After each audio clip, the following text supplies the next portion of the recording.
Friends देखिए, बहुत ही ज़बरदस्त, बहुत ही इंपॉर्टेंट न्यूमेरिकल क्वेश्चन है ये। क्लास 12th फिजिक्स के चैप्टर 1 का है, विद्युत क्षेत्र की तीव्रता का है। यहाँ पे क्वेश्चन लिखा है कि एक हीलियम नाभिक के कारण उससे 1 एंगस्ट्रॉम दूरी पर विद्युत क्षेत्र की तीव्रता की गणना करनी है, यानी कि विद्युत क्षेत्र की गणना करनी है। दोस्तों ये क्वेश्चन बहुत बार पूछा गया है 12th के एग्जाम में भी और आगे के कॉम्पिटेटिव एग्जाम में भी। पिछले क्वेश्चन में जैसे अपन ने कितने इलेक्ट्रॉन मिलकर एक कूलम आवेश बनाते हैं ये क्वेश्चन देखा था, ये भी बहुत इंपॉर्टेंट है। इसका वीडियो यदि आपने नहीं देखा है तो जरूर देखिएगा दोस्तों, अनेक बार ये भी क्वेश्चन पूछा जा चुका है। आइए देखते हैं कि हीलियम नाभिक के कारण उससे 1 एंगस्ट्रॉम दूरी पर विद्युत क्षेत्र की तीव्रता कितनी होगी। दोस्तों सबसे पहले तो आपको ये देखना होगा कि नाभिक के कारण बोल रहे हैं, तो ये देखना होगा कि नाभिक में आवेश कौन सा है, कैसा है, कितनी मात्रा का है, तभी तो अपन तीव्रता पता कर पाएंगे ना। तो देखो, कहीं पे अगर Q आवेश हो, कहीं पे अगर Q आवेश हो तो उससे r दूरी पर कोई बिंदु P है, तो उस पर तीव्रता का सूत्र होता है E = 1/4πε0 Q/r²।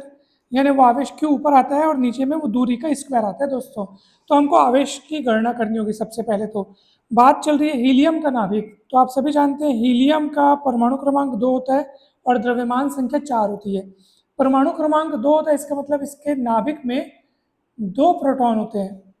ठीक है, 2 प्रोटॉन होते हैं। अच्छा, एक और बात, 2 प्रोटॉन तो होते ही होते हैं, लेकिन साथ में 2 न्यूट्रॉन भी होते हैं, तभी तो दोनों का टोटल द्रव्यमान संख्या 4 होता है ना। तो 2 प्रोटॉन 2 न्यूट्रॉन। न्यूट्रॉन से हमको कोई मतलब नहीं है क्योंकि वो आवेशहीन कण है, यानी उसमें आवेश रहित कण है, वो आवेश नहीं होता है। तो आवेश नहीं होगा तो उनके कारण तीव्रता होगी भी नहीं। अपने को मतलब है ऐसे कणों से जिनमें आवेश होता है, जो कि प्रोटॉन होते हैं। कितने प्रोटॉन है हीलियम नाभिक में? 2 प्रोटॉन है और एक प्रोटॉन में आवेश होता है 1.6 × 10⁻19 कूलम। आप कहेंगे सर ये वाला तो इलेक्ट्रॉन का आवेश है।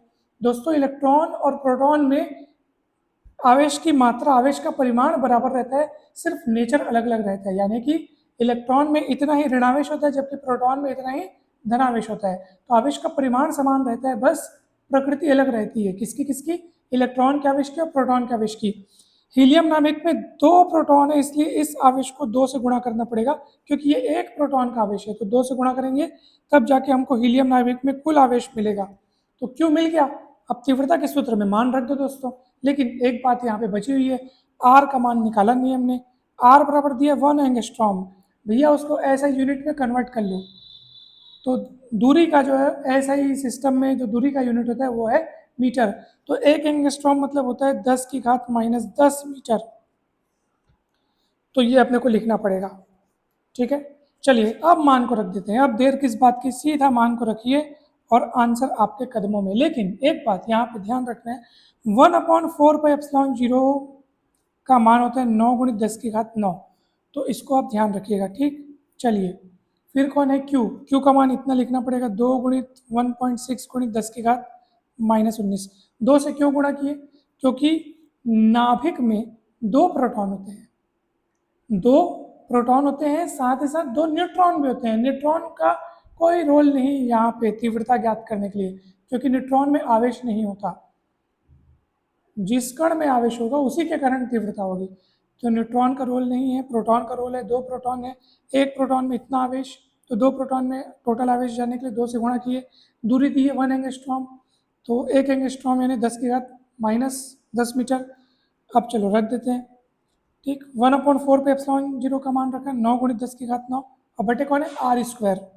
तो r का मान कितना है? देखो 10⁻−10, लेकिन स्क्वायर है तो ये ऐसे। अब सॉल्व कर लेते हैं इसको, चलिए जल्दी सॉल्व करते हैं। देखो तुरंत सॉल्व हो जाएगा ये।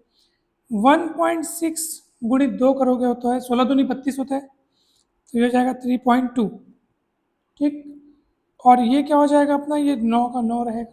ठीक, आइए 10 की घातों का हिसाब किताब करते हैं। देखो सबसे पहले तो ये देखो, ये 2 और -10 गुणा होकर हो जाएगा -20। घात के ऊपर घात रहता है तो घात का आपस में गुणा होता है। तो 10 की घात -20 जब ऊपर जाएगा, क्योंकि अभी बटे में है, तो जब ऊपर जाएगा तो 10 की घात 20 बन जाएगा, माइनस वाला घात प्लस हो जाएगा।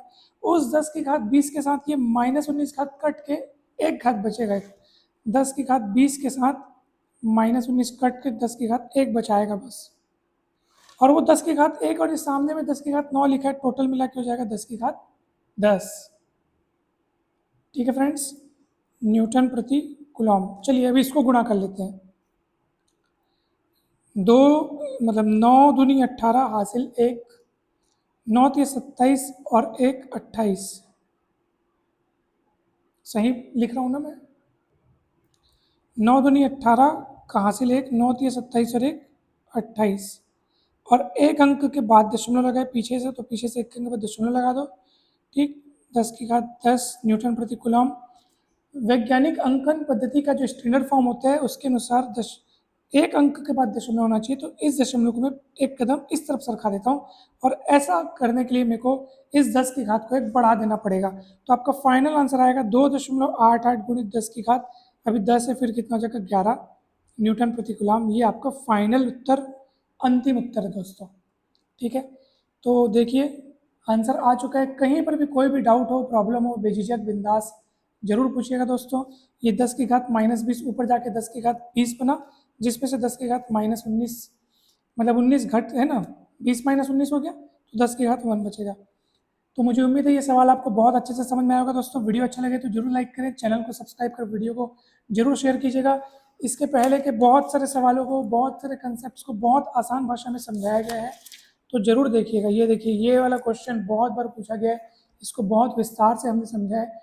किसी भी वीडियो का, किसी भी टॉपिक का यदि आपको वीडियो ना मिले तो ज़रूर आप लिंक ले सकते हैं। आप कमेंट सेक्शन में लिख दीजिए, मैं आपको उसका लिंक प्रोवाइड करा दूंगा। आप प्लेलिस्ट में लाइन से सारे वीडियोस देख सकते हैं। आप चाहें तो अपने डाउट्स, अपनी समस्याएं व्हाट्सअप के माध्यम से भी शेयर कर सकते हैं। डिस्क्रिप्शन बॉक्स में आपको डिटेल मिल जाएगा। मैथ, फिजिक्स, केमिस्ट्री के लिए ये चैनल आपको बहुत काम आएगा दोस्तों। जरूर जरूर सब्सक्राइब करें। आप सभी को बहुत बहुत धन्यवाद दोस्तों। जल्दी मिलते हैं अपन नेक्स्ट वीडियो में।